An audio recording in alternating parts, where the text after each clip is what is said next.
Well, it seems everyone survived the Olympics. And now we can all look forward with joy and happiness to this convention. In the meantime, we will work with the subject of the morning. We all have problems of disposition. And we love disposition very deeply. I remember that a friend came to me with many difficulties and admitted that they were extremely selfish and that might have something to do with it. But then they spoke right up and said, if it does, I have no intentions of changing. All I want to do is get rid of the consequences. This is human nature. And it is something we all have to face in ourselves and in others. We have to do the best we can to face the inconsistencies that lurk somewhere in the subconscious parts of ourselves.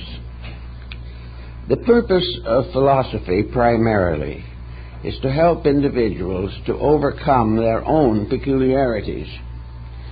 It is that the individual, if he knows enough and is sincere enough, will make the changes necessary to improve his own disposition.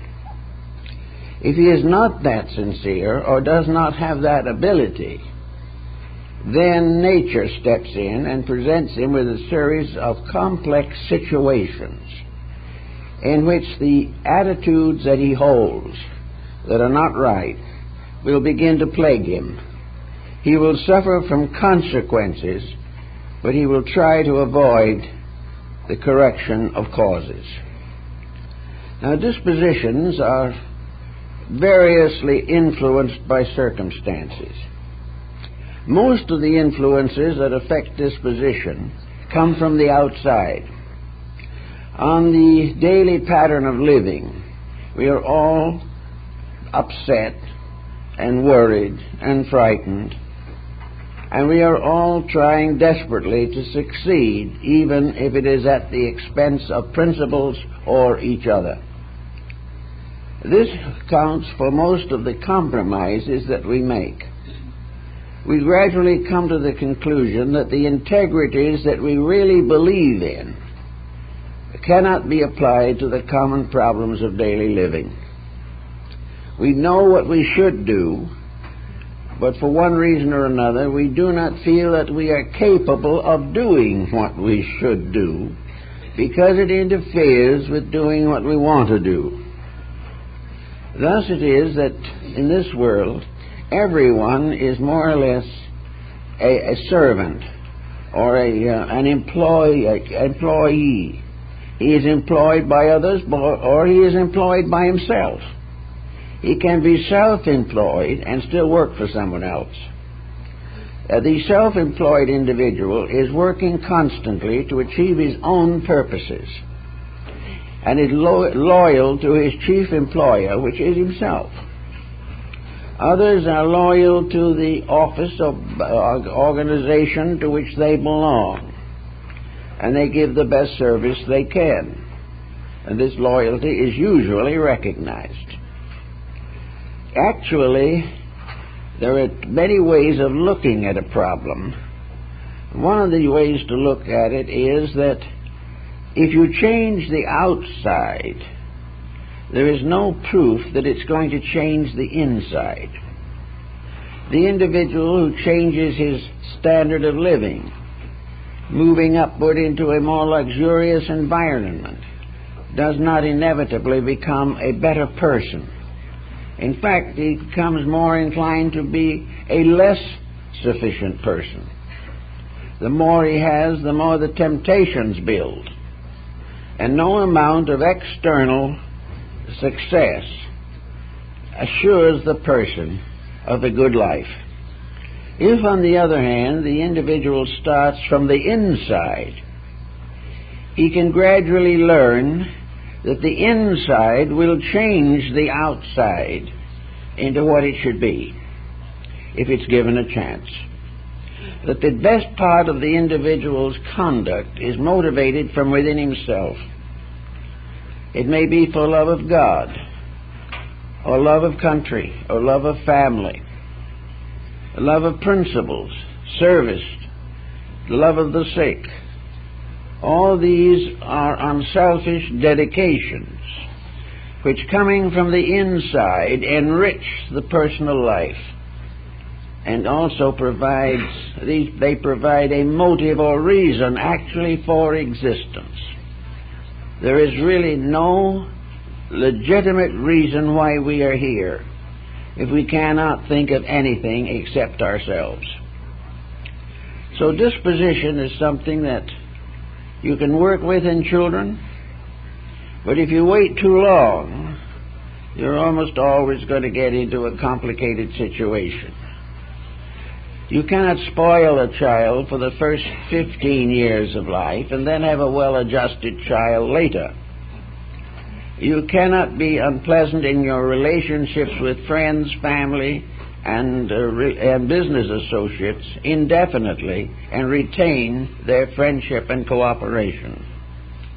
So it is very necessary for us to have a proper background upon which to build a life that is valuable and useful.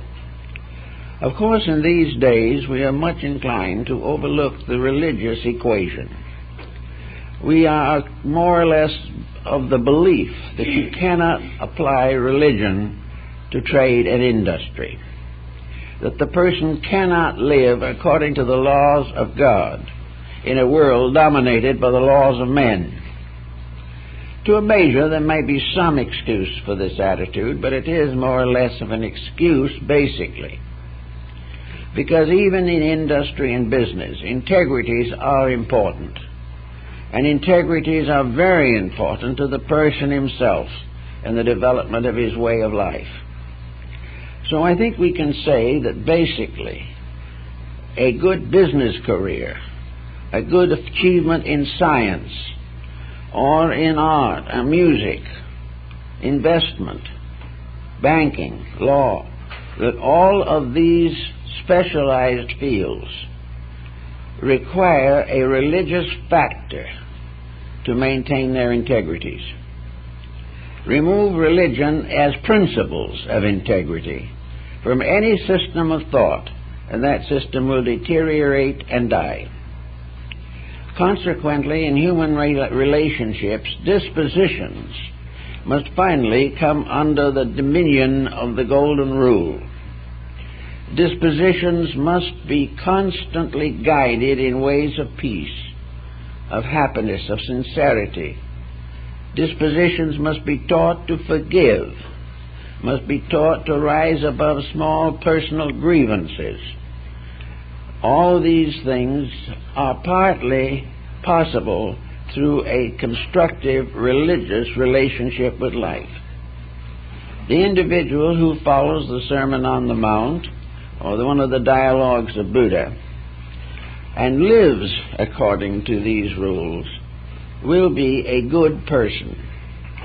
And this good person is not only more secure in this world, but faces the unknown future with a better hope. We must gradually weed out that part of our own nature which is destructive. We must get rid of the battlefield in ourselves if we expect to cure war in the world. It is impossible for the individual to break rules without this breakage spreading through society and making life impossible for other people. So in disposition, we start perhaps in an oriental mood. One of the beginnings of disposition may be to learn how to keep quiet. Because in quietude we give disposition an opportunity to relax. We also give a greater opportunity in meditation and thoughtfulness for character to assert itself over the passing moods of the moment. We cannot make valuable decisions that are really going to work unless we make them when we are in a state of peace. This is very, very necessary to us. Pythagoras warned parents that no parent should ever rebuke a child while the parent themselves is angry. It must be done from a standpoint of principles, and the parent must set the example of right attitude in efforts to correct or condition the attitudes of children. So here we come into a very simple problem, that people have lost the knack of being quiet. They have lost that Zen relaxation which always associates itself with a firm and balanced judgment. You cannot sit on one end of the scales and expect an honest judgment. You must relax from within yourself, and this must be done under a discipline. Every person, even a child in their early teens, should at least once a day have a period of 15 minutes of quietude. A quietude that is not interrupted by television. A quietude that is not interrupted by all kinds of social activities. A simple quietude of being in a state of relaxation, a state in which the person is ready and able to receive the subtle impressions that come from his own soul. If he is not still, the soul cannot speak to him. And if the soul cannot speak to him, he cannot know the Spirit. Therefore, to begin with, disposition is not something you fight. It is something you outgrow by the simple process of gaining control over attitudes that disturb your mental and emotional equilibrium. So in all problems, the old Christian family had prayer. They said grace at meal and were thankful for the food. They gave very special attention to the children. They read from the Bible. They went to church at least once a week.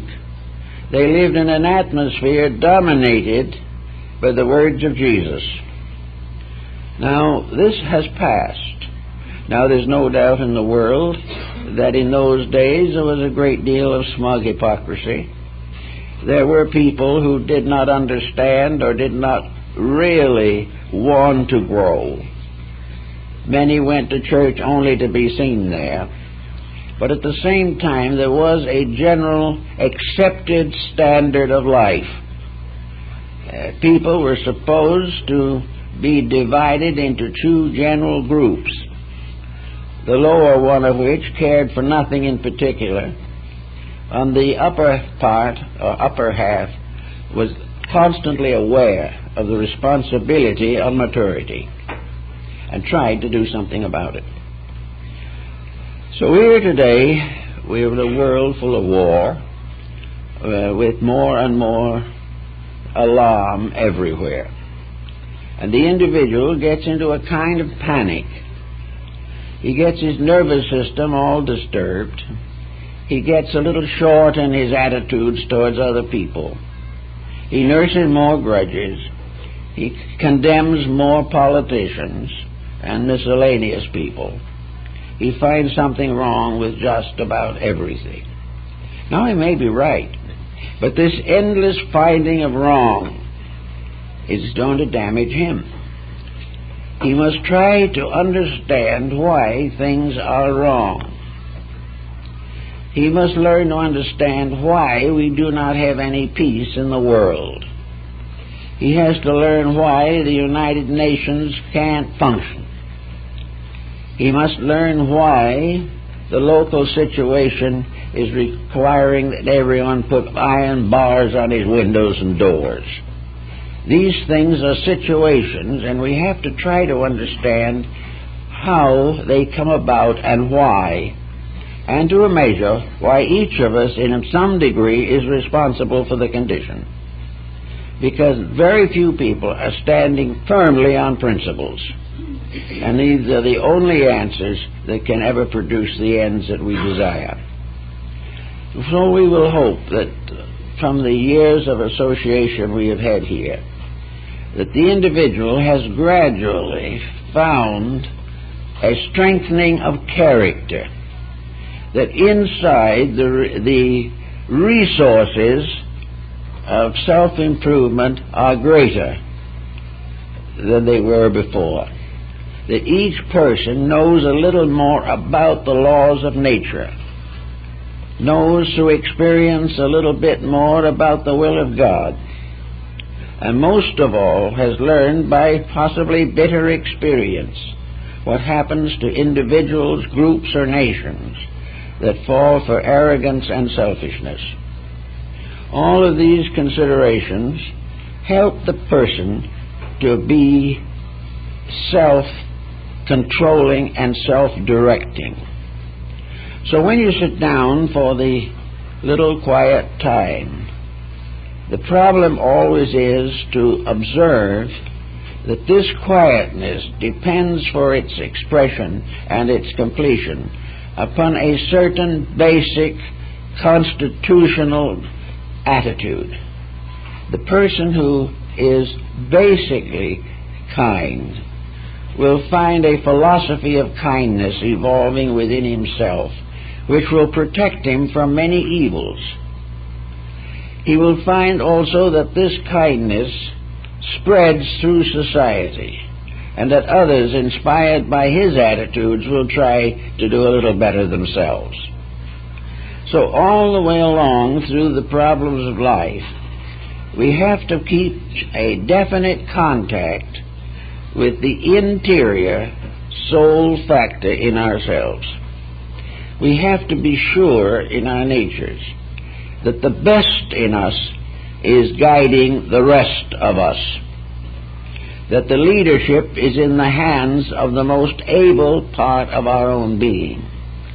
As we approach a political situation, we are not all convinced that the candidates are what they ought to be, or that the election is going to produce any very great difference in our general condition. We are not aware or not certain that leadership as we know it is sufficient, is dependable, and is dominated by unselfish idealism. Now go to ourselves for a moment. What part of ourselves have we elected to office as the guardian and guide of our lives? From what level of our own internal mechanism are we fashioning a philosophy which is to protect us, guide us, and inspire us through the years of our material existence? Are we allowing the best part of ourselves to govern the rest? Or are we constantly hiding the best because it interferes with the things we want to do? The labors of self-centeredness, selfishness, ambition, and revenge are not part of a message that comes from the best part of ourselves. It comes from a level that is not fit to govern. It is a level that, if it does get into the seat of government, will be arrogant, destructive, hateful, and abusive. Therefore, if we must make a life decision, what is the highest concept of life that we can imagine? What is our idea of a truly mature person as we try to contemplate upon such a person in the act of meditation? When we are trying to decide which part of our own natures is the best to lead the rest, we will come to some rather interesting decisions, experiences. We have to learn as people learn, that if we want good government, the governed must be reliable and intelligent. If we want the government of our personal lives to be responsible, we must therefore make it possible for that level of government to be in office and stay there. This means that the person has to defend the best part of himself if he wishes to benefit by its contributions. the possibility of achieving internal security without keeping a pact of relationship with the divine part of ourselves is impossible. Now, what is this divine part of ourselves going to do? It is going to do very largely that which the embodiment and personification of that divine self in the power and principle of Jesus Christ is to be the leader of our lives.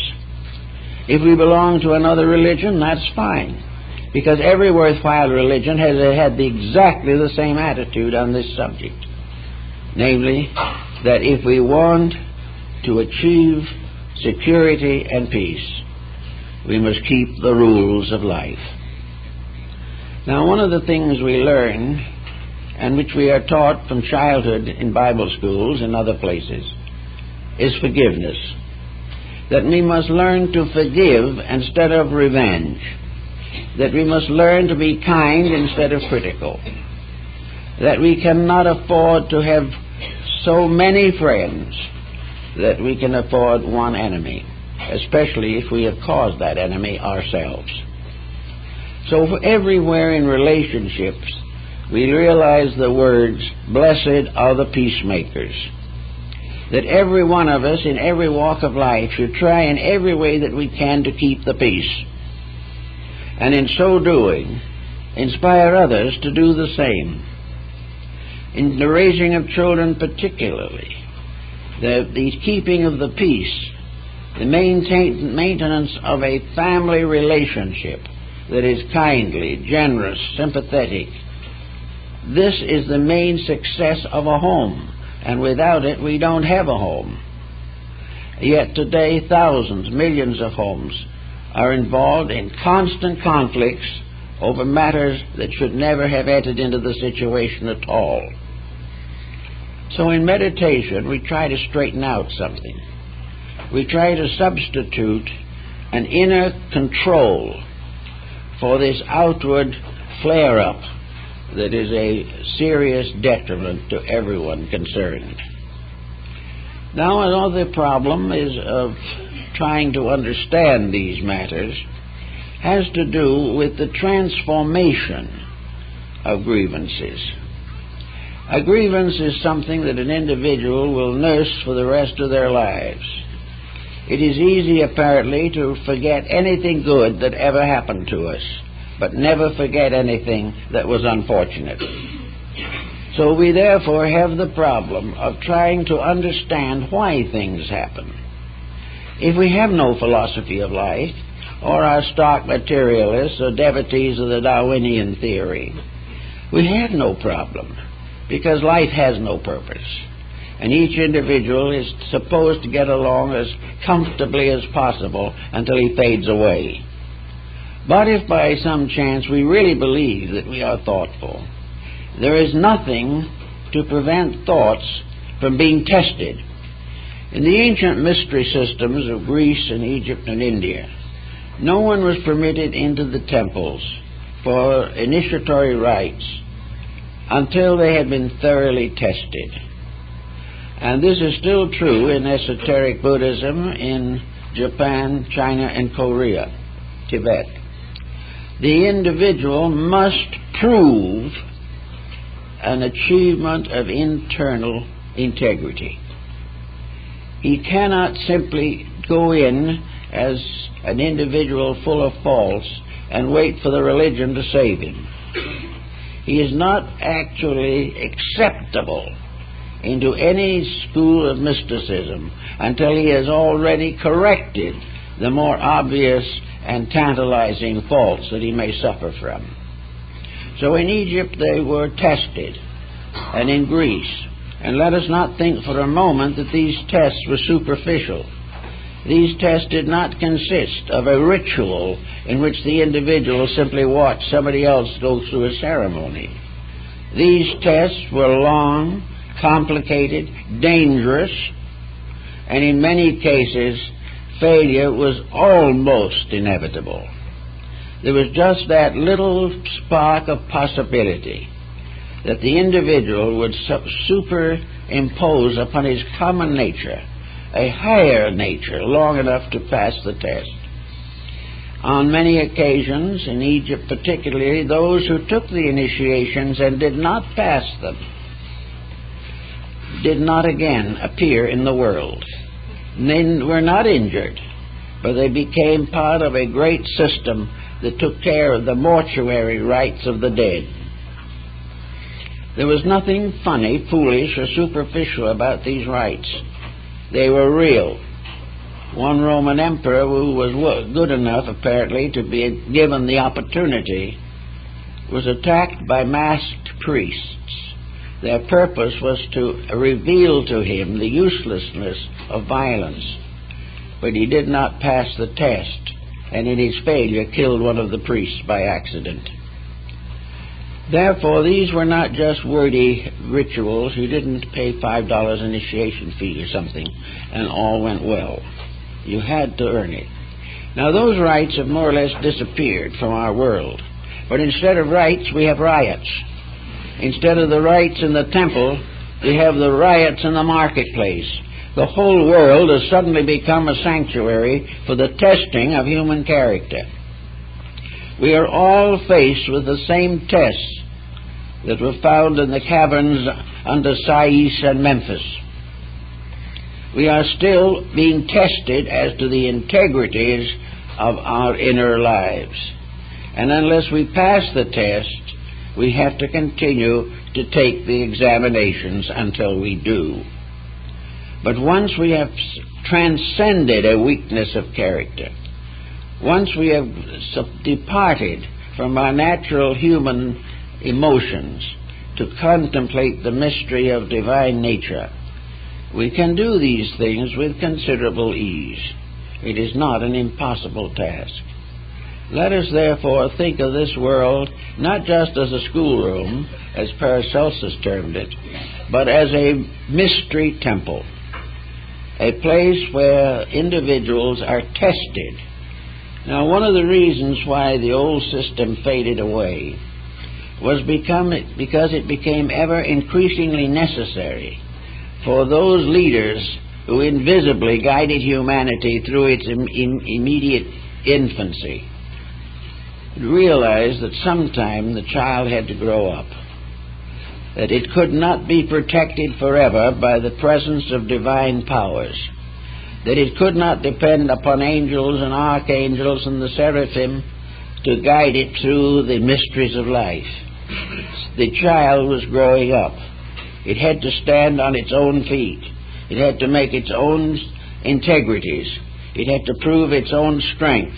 It had to go out and win a victory over the weaknesses which might still lurk within its composition. So the initiations today are in daily life. The family squabble, the business squabble, the professional jealousies, the corruption of office, all these things are problems that the individual has to correct. And everyone in all walks of life who is breaking the law must take the consequences. Now, most people are beginning to be rather aware of these consequences.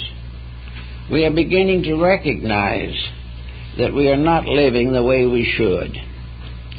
And we are also beginning to realize that, at least in part, it's our own fault, and not the fault of some mysterious political structure that is going to take care of us. We are each of us dependent upon our own integrities.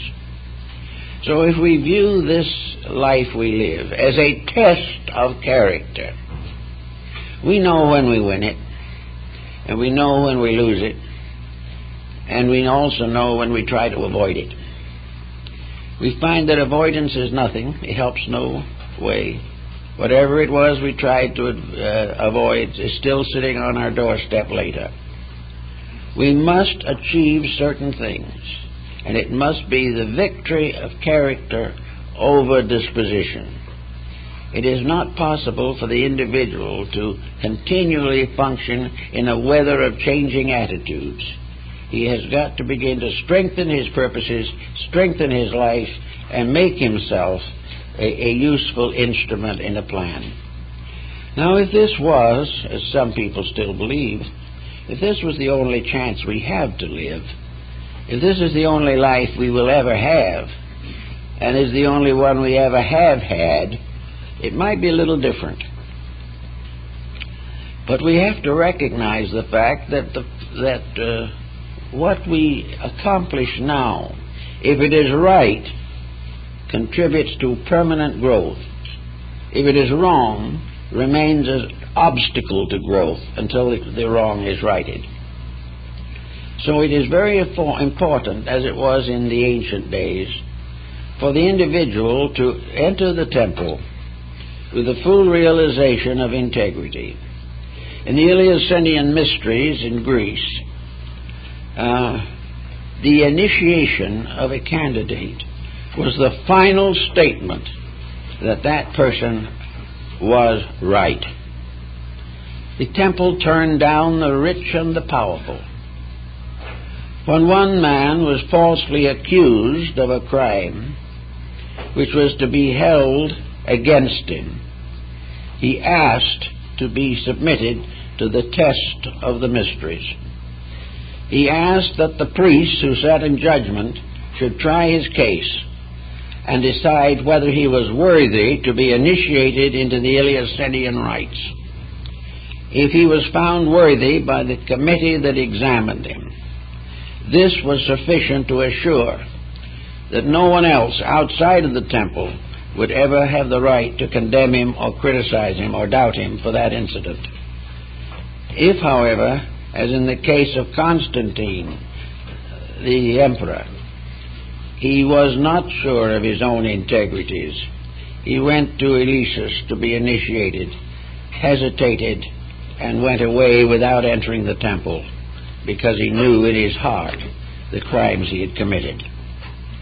Therefore, in the temple mysteries, the final test of preparedness was a kind of examination in which the life of the person was taken under the most careful scrutiny, sometimes requiring weeks or months of research to decide. But if accepted, it meant that the common faults from which the average person suffers had been already corrected.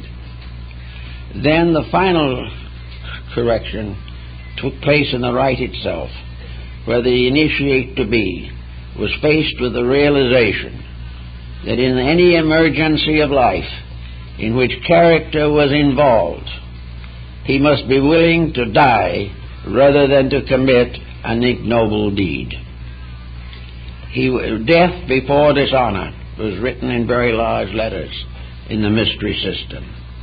No individual was allowed to avoid or evade the fact that his principles had to be strong enough to carry him in peace, integrity, friendlessness, affection, and regard through the most terrible emergencies of life. Well, people say that was all long ago and you can't do those things today. Well, it probably can't. But you can get into the same problems and you can have the same miserable time trying to get out of them. You find that we have to face, in this modern civilization, the future according to the light of the ancient wisdom. If we don't, we're going to be very unhappy, and our homes will fail, and our children will be no comfort to us. So we must work all the time we can. Now, how do we do some of this? Well, we have a problem that most people have trouble with, and that's memory. It's very hard to forget grievances. They keep coming back and annoying us. And there is no way in which a grievance can be forgotten unless senility sets in, or the individual goes under psychotherapy and it has it hypnotized out of his conscious memory. Even then, however, it's liable to slip back. But what is he going to do with a problem that he has hated that he has mourned over, that he has fretted about, and that he has been disillusioned about. One person came to me and said they had not spoken to their own sister for 20 years on a grudge. And I asked her what the grudge was about, which she said, as the truth is known, I think you've all forgotten. Nothing remains but the grudge. I know I've got to hate her. Well, this type of thing is not uncommon, and sometimes it goes to church and doesn't pay any attention to that. It feels that it is perfectly right in its attitude. But it's very difficult, in fact impossible, to simply say, I didn't like this person, now I have to like them. Because my conscience tells me I should like them. Well, there is another end to this, which nature provides. And this is what is commonly called in the world philosophy. And philosophy is the reconciler of opposites. It is that power that makes the unreasonable suddenly become factual. It is also that by means of which we can transform any incident of our lives from a tragedy to a lesson. It is actually sometimes possible, I've actually heard people express it, that an injury that was done to them was the best thing that ever happened to them, because it made them think, made them try to find a solution, made them believe that they had to make certain changes in themselves. A man was a heavy drinker, and he carried it like a gentleman for a long time. Then one day he had a serious fight and brutally beat up his own wife. This suddenly he woke up. For this incident, which was a terrible incident, and one that was very hard for the wife to survive, was the end of the grievance nature in himself. He stopped drinking, he realized what had happened, and set his life to self-improvement, which ended ultimately in a better condition for all concerned. So things that happens that are wrong, if we accept that wrongness and realize it, and take it as a test rather than as an unfair situation, whether it's fair or unfair, it has to be solved by consciousness on a higher level than the consciousness on which the grudge exists. We can't settle it or destroy the grudge on its own level. We have to rise above it. We have to see that there is a lesson behind every disaster. There is a great principle involved in every catastrophe.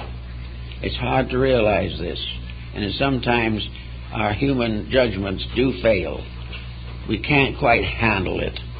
But at the same time, it does help in a great many moderate cases of hatreds to realize that they can be changed, and that out of a situation that has been an annoyance, there can arise a great advancement of our own inner development, that we become wiser, greater, better, and more kindly as the result of a tragic situation of some kind. While Pythagoras was teaching at Crotona, he had among his disciples one young man who was what we would call today slow of learning. He never seemed to catch on to anything correctly. He misunderstood, and he tried desperately hard, but he couldn't understand or take on the heavy elements of a philosophical discipline.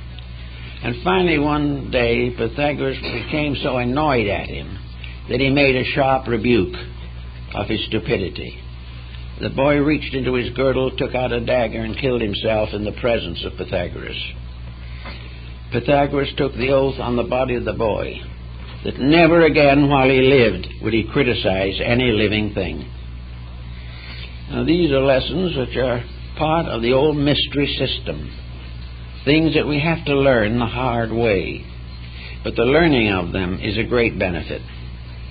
And as we become less and less addicted to defense of unworthy causes, we have more energy, we have more vitality, we are able to accomplish more. There is nothing that drops us into neurasthenia more easily than a constantly negative attitude on something. criticism ends in a definite psychosis, and it becomes chronic, and it will gradually result in early senility of the involved person. It is a waste of energy. The only use of energy that is not a waste is kindness. Otherwise, it is a loss for all concerned. Out of kindness comes all the good that we can do for ourselves and each other. So the problem of getting around this business of dispositions is to recognize the disposition not as a disaster but as a challenge, and also for once and for all get over the idea that our disposition has been adversely affected by other people. Other people can do what they can to make us uncomfortable sometimes, but they cannot reach us if we are solidly established in principles within ourselves. We can take whatever they say and take it in kindness. Or we can take the losses that they bring, or the cruelties which they circulate, with the realization that the only answer is, as Edwin Markham pointed out, the only answer to the cruelty of another is simple love. The other person may reject it, but that is the only emotion we can afford for ourselves. Otherwise, we get into the same problem, and there's nothing more miserable than the circumstance of people all to blame worrying about their problems. Now, if in the devotional theories of antiquity and of the Orient today, the religious life, the life of discipline, has to have certain symbols. If we want to live better, think better, and be better, it becomes necessary for us to begin doing better things. We have to give expression to the part of us that we really want to use. The individual with all the resolution in the world to be kindly doesn't have the full fulfillment of this resolution until he is kind to something or for someone. Therefore, the individual must begin to manifest in daily life the symptoms of the things that he should be doing. Now, a great deal of unhappiness, misery, and conflict comes from people who are actually not using faculties and allowing them to more or less decay. The individual who does not have a well-planned program of constructive activity is apt to fall back into destructive attitudes.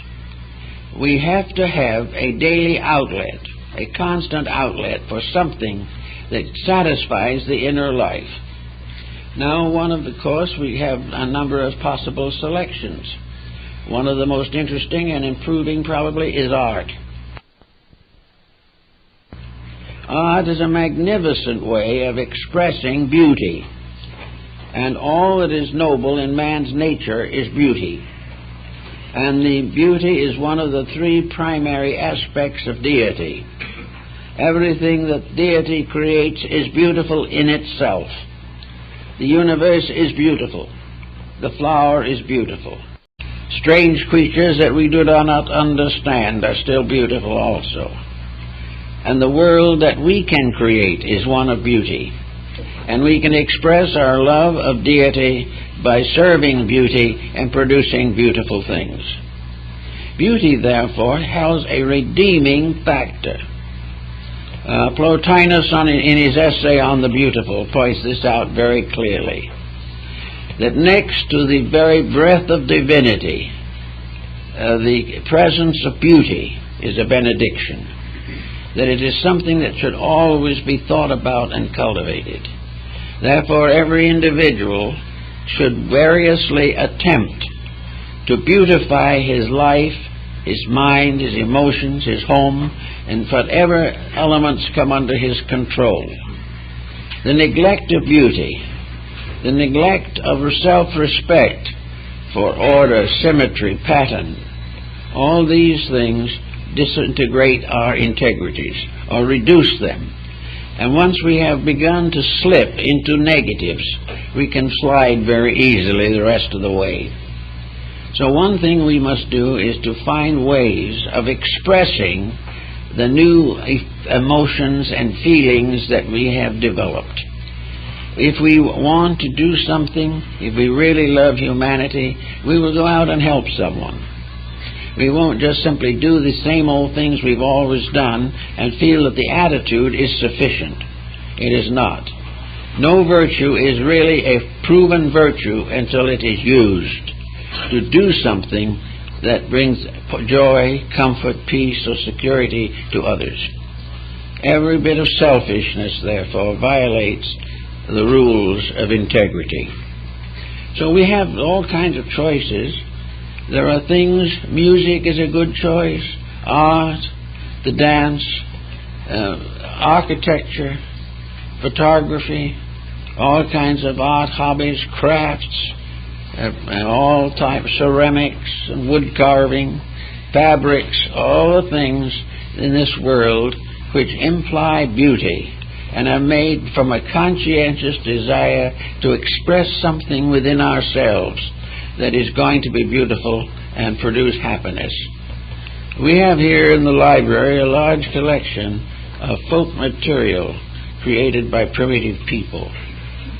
We may or may not think these primitive people are great artists, but if we go through the products of these persons, most of whom cannot read or write, have never had a lesson at all, have only used little local things that they have available to themselves.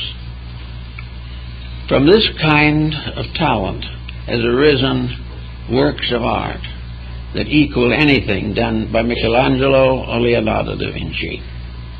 Art is the expression of the longing for beauty within the self, is fulfilled by the expression of the best that we know, trying to express something that is locked within our own souls, and we're trying to get it out. And it is very important that everyone who wants to improve character should find some way of doing things that make life warmer, more gentle, and will create appreciation by others. Maybe the appreciation of others is simply a kind of little human reaction that we enjoy, but it's not too seriously bad to be appreciated if we do something worth appreciating. It all rests with us. So wherever we want to find a more warm and gentle and kindly way of life, we must try to build it into our daily happenings, so that in little ways we become exponents of these moods of more gentle thoughtfulness. After you go a ways in Eastern religion, perhaps, or in practically any of the esoteric schools, either of the ancient or modern world, we also pass beyond the period of meditation into something else. We pass gradually into the internal experience of universal citizenship. We suddenly realize that we are not little ants of some kind tied to a small planet. We are not just something that's floating around in space on a molehill. There is much more to life than this. As we begin to unfold our own inner resources, we discover that the universe inside of us is more vast and more wonderful than the one outside of ourselves. If we go deeply enough into self, we will also discover the deepest parts of infinite space. Within the individual is a great universal mystery, a mystery that we were created to solve, a way of life which we must find and live with to fulfill our destiny. And if we do not pay any attention to this now, if we feel that it's much more important to buy a few stocks and bonds and buy a bigger swimming pool, then we will come back sometime and may have to swim in the ruins of our own swimming pool. Actually, this tremendous universal experience is something. It suddenly reminds us that we are part of a divine purpose, that each of us was predestined and foreordained to a ministry of universal redemption. We are here to do things. We are here to make the world more beautiful. We are here to prove that love is real and that it is not subject to all kinds of temptations and ulterior motives. We are here to become harmless, and in being harmless, gain the greatest possible strength, the strength of infinite virtue. So we have to try to get this idea of citizenship into our system. If we decide or resolve that we can't change ourselves in this life, then we have to recognize the fact that what we cannot do will be done to us. We will change. If we have to pass through the grave and into another embodiment in order to change, that is the way it will be. But change we will. And sometimes a new life is a new chance to get away for a while from all the mistakes we made in the past. But the fact that we get away from them doesn't mean we've cured them. So our new embodiment is burdened with a lot of unfinished business. And this unfinished business is perhaps most clearly defined as evidenced by disposition, temperament, and character. That basic something in ourselves that seems to move us in one direction or another is actually, in large part, that voice of unfinished business which we have brought forward from the past. Now, we've brought forward a lot of nice things, too. We've not come down through the hundreds of embodiments that lead to the present time without accomplishing something. There are a great many very gross failures that we have corrected. There are nice things that we have done which are not forgotten by time or space. There are all kinds of new opportunities, and we bring to each embodiment the mellowed experience of previous life. The incidents we have forgotten, but the rules that have been kept and broken we remember. And these rules we either keep or break again. So each person who really wants to get somewhere must realize that that temper fit, which may be gone in a couple of hours, is a little scar in the substance of character. It is simply something that shouldn't be there. And if this is allowed to develop into a tendency to have these moods whenever it seems convenient, that little scar becomes a deep wound, and the inner life of the individual is not going to forget it. The inner life is scarred by habits and practices which have been allowed to accumulate without correction. So we come into the world, and from the time we are 2 years old, we are fretful. We are not a particularly pleasant or happy baby. And as soon as we get a little older, we discover that with a tantrum we can get what we want. And we've learned that from the past. And we have forgotten, however, what the temper fit did to us. We have forgotten the misery that is caused, the tragedy that it brought into previous lives. All that came forward this time is the uncorrected tendency to it. That impulse to do it again. That impulse to do as we please at the expense of others. And this, if it's allowed to grow, will gradually infect the life as it infected the one before. Perhaps the parents come into this a little bit. We help to pay for our own mistakes by helping other people who get into the problem of making mistakes themselves. A wise, thoughtful, and fully responsible parent, seeing dispositional peculiarities that are adverse to a good and happy life, can always start in and work with it a little bit. Try to find out how to handle it. Try to present the child with new incentives to get over these indulgences in childish feudings and so on. Maybe the parent can't do it, but there's a good chance they can if they start early enough. But if the parent goes merrily on its way, never pays any attention to the children until they're 16 or 18 years old, and suddenly wakes up and finds he's got delinquents. This is karma. This is the fact of life. And somewhere in the world we have to learn that all of the things that come as responsibilities must be met in full, or we will have to pay again. So every attitude in the person, character, and disposition which is contrary to intelligent, dedicated growth, and contrary to the improvement of the entire life cycle, will ultimately be the source of grief or distress to us in our later days. We cannot escape these things. They're there, and they will haunt us unless we correct them. Now, this may make life look awfully heavy. It's not nice to think that we go to school all the time. Well, it depends a lot on what the school is. It is said that before he made a slight mistake, Adam attended in the school of the angels, and that when he wasn't a very apt pupil, he caused difficulties to all concerned. But actually, the nature's education is not hard. It is not a brutal thing. It is not something which says, "Thou shalt not," forever.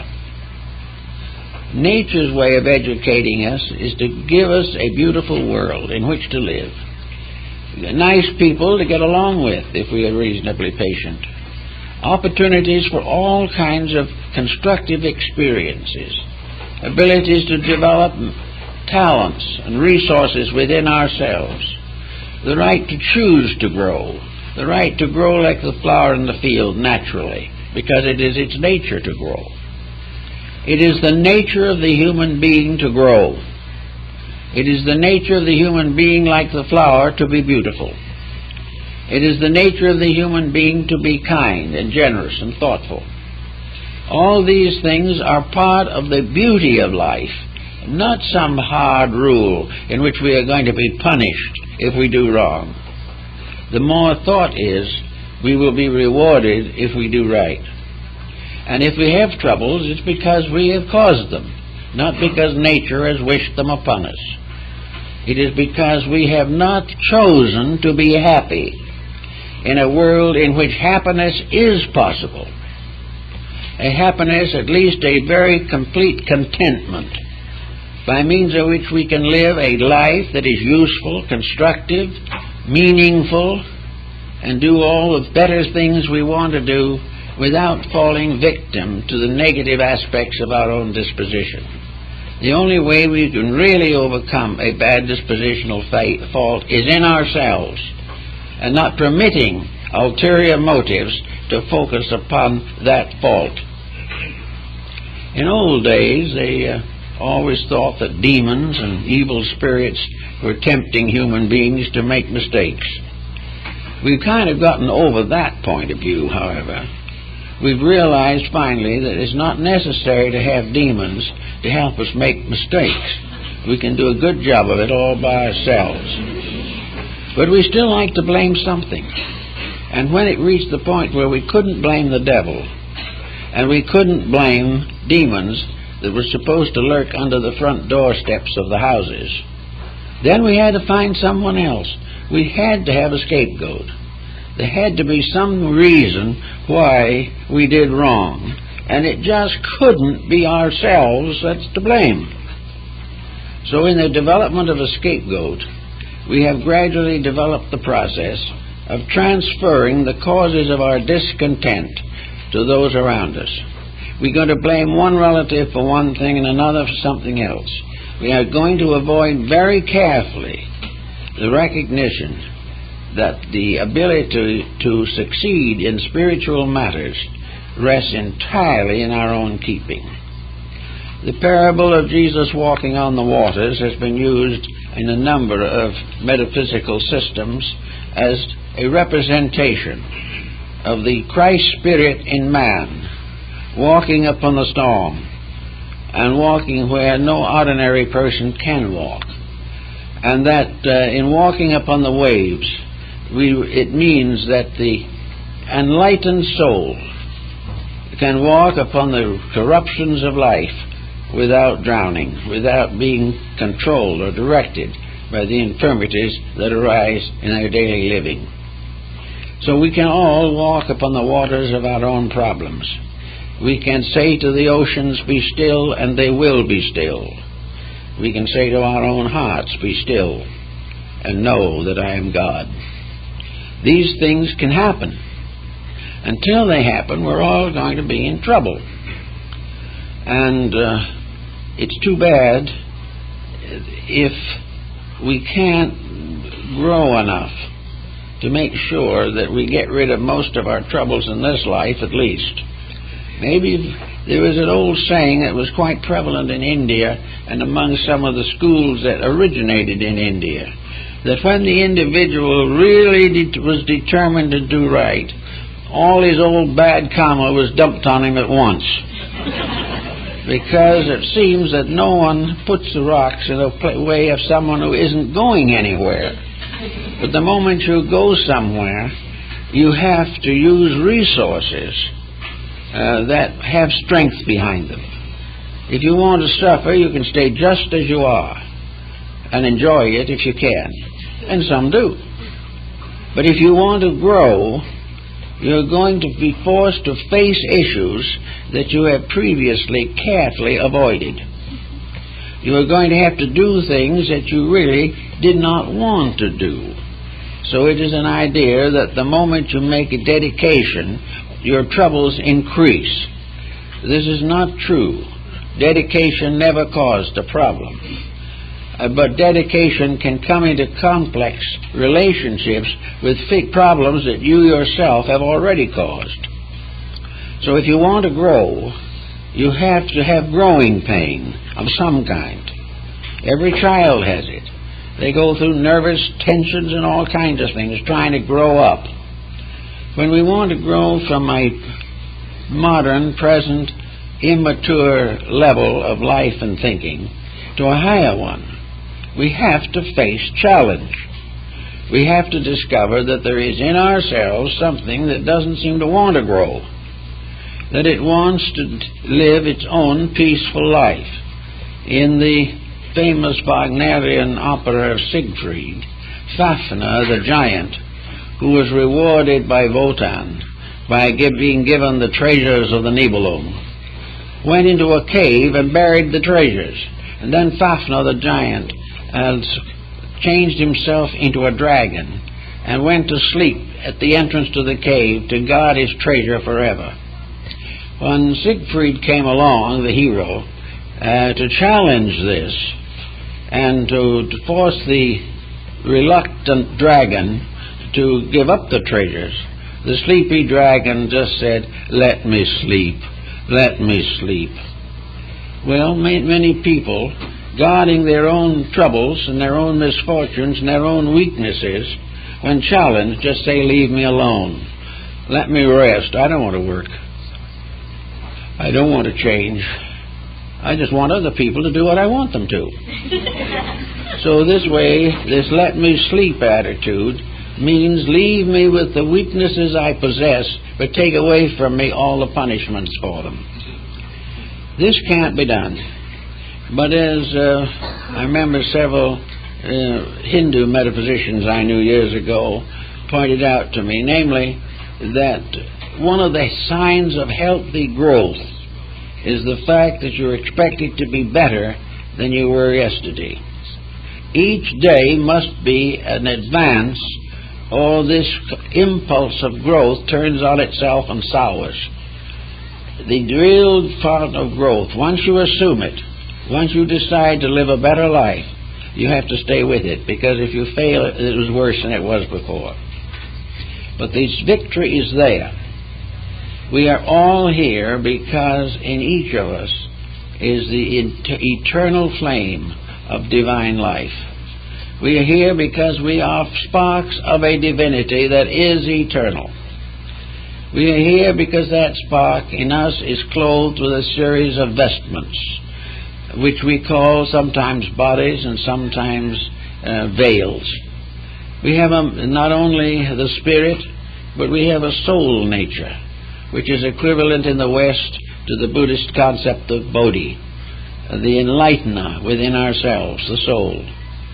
We have a mind of two levels and stratas, a mind of creative power and a mind of repetitive powers. We have emotions, which are both ideal and material. And we have a physical body, which is not a principle itself, but is a receptacle of all of these higher principles that function through it.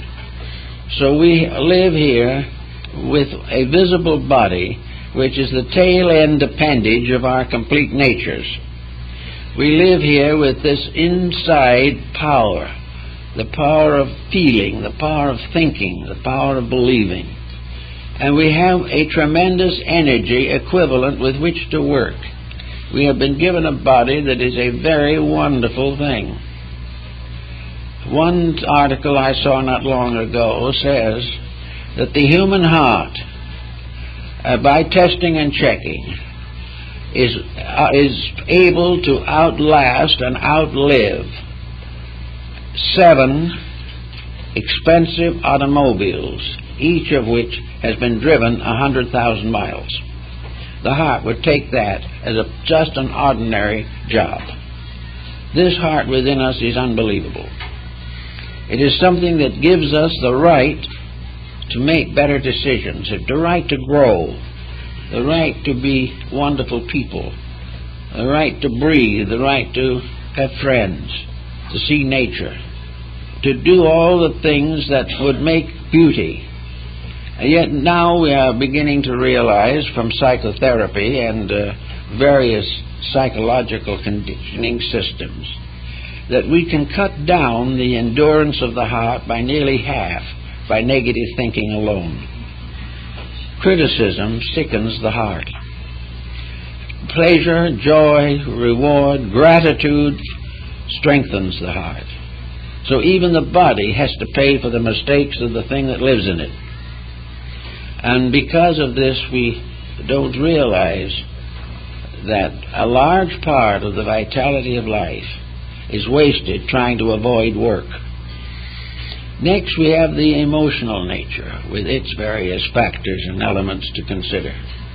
We have emotions that run all the way from idealistic spiritual convictions to the most corporeal passions and fears and hates. The emotional nature is also, however, a beautiful thing in itself, and it carries the karma very largely that results from the failure of the power that lives in that body. So the emotions, if they're allowed to run without control, end in all sorts of extravagances and luxuriousness. It becomes a problem in which the person finally kills themselves with their own luxuries. We read in the papers every day of some wealthy person who passes out in his 50s from exhaustion. This type of emotional pressure and the corruptions and intemperances of emotional excess destroy life and also result in a lot of bad karma in most cases. Then we have the mental nature. The mental nature is rather heroic. It likes to be very self-centered. It likes to think how great it is, how great and important the individual is who has privilege to have this particular mind. And the result of that, it goes off into all kinds of misuses of mental energy, all the way from black magic up to exploitation, war, ambitions that lead to the destruction of values. All these things we have to fight with or do something about. We really don't fight them, because there's nothing that wins a victory over emotions, thoughts, attitudes, energy fields, and all these things.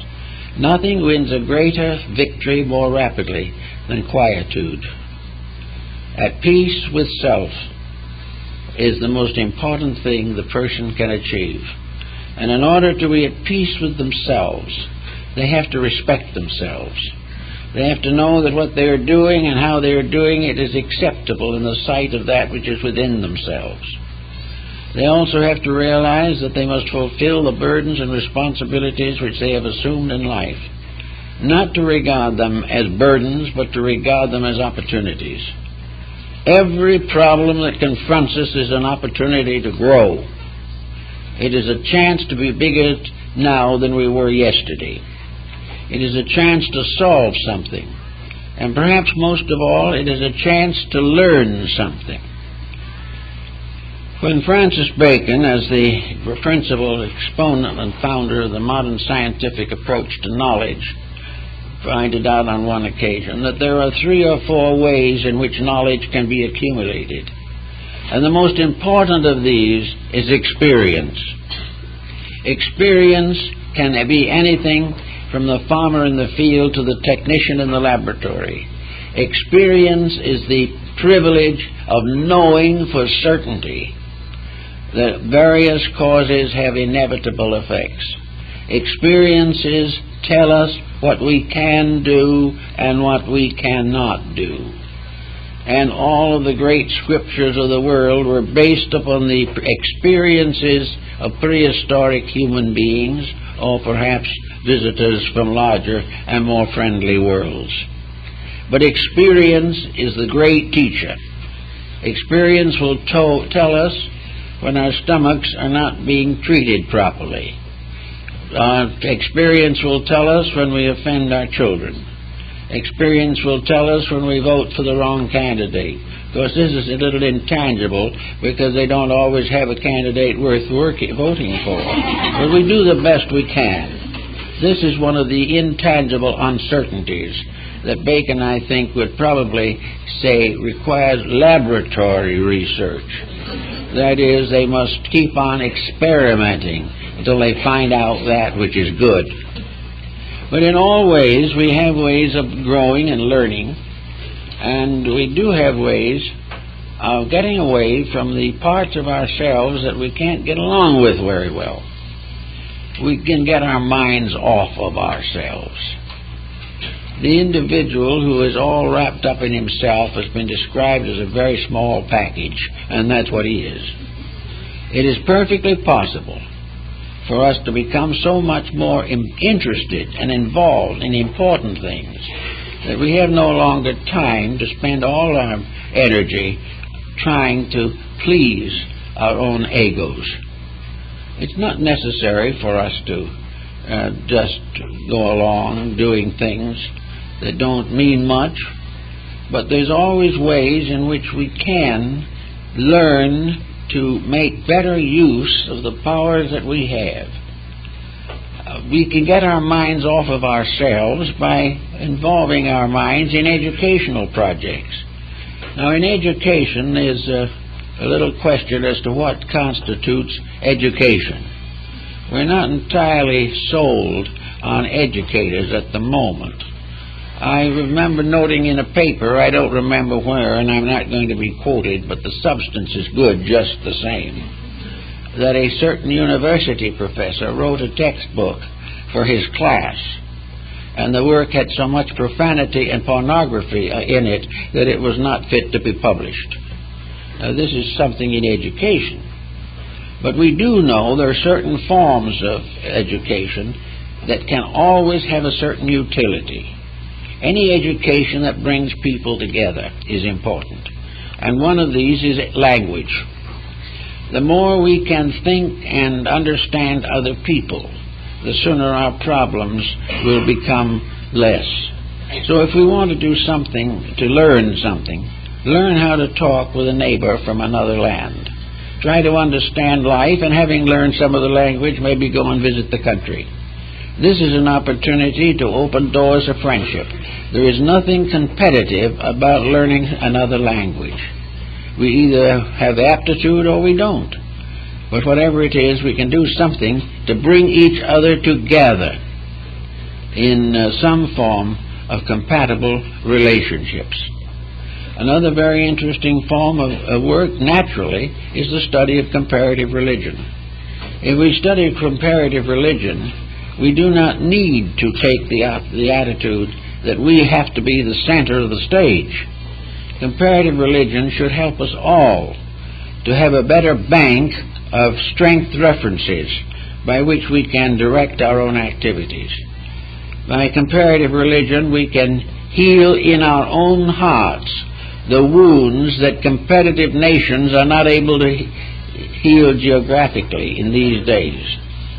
We are getting a very bad misunderstanding of religions due to the fact that most people in various countries are not living them. There is no such a thing as a religion that really believes in hate. There are a great many that practice it, but the actual fact of every religion is that the final end of man is to make peace with humanity and find final emancipation through the love of deity. These kind of things help to give us something a little more important to think about than our own grievances. Then we can develop various service fields that will help. Broken homes need someone to help them. Working families need someone to watch children. All kinds of opportunities arise to be of service, and an hour of service is more important than a month of fretting. A little effort to do things that some way are an echo of this character within us, giving the best part of ourselves an opportunity to reveal its own natural gentleness, kindness, and affection. If we can do some of these things, life will be a lot easier for all concerned. And if enough people do these types of things, there'll be no more wars. Wars are merely nourishing hates and ambitions and selfishness. Wars are built up by false values which are negative and produce nothing that is any good. To just have one moment of gentle insight and understanding will bring more peace to this world than a world of wars. We have to find the healing areas, and in every individual, the best part of himself, the deepest part of himself, is also his great physician. Many of the maladies of today and of other days are simply the result of thoughts and emotions that have gone sour and have afflicted the body as well as the mind and emotions. Many psychiatrists are working all the time with people who really are destroying themselves by nursing grievances. Get out of this habit entirely. Decide definitely that you're going to look back and remember some of the good things that happened. And if you sincerely believe you can find a good thing somewhere in the past, it's high time you made up one right now and got to work on it.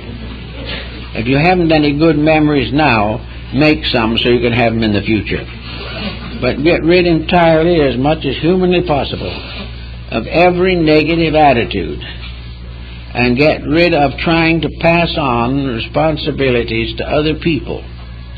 You will find other people will be more friendly, and you will like them better if you don't keep on accusing them of being responsible for your faults. That's liable to prove unpleasant to the individual you are accusing.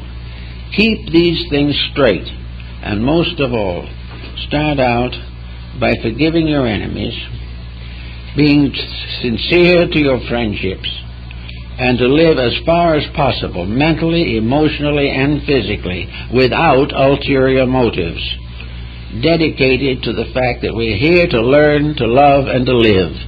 And by following these rules, we'll do pretty well in this world, in spite of the troubles that we find around us. Well, thank you very much, folks. That's all for today.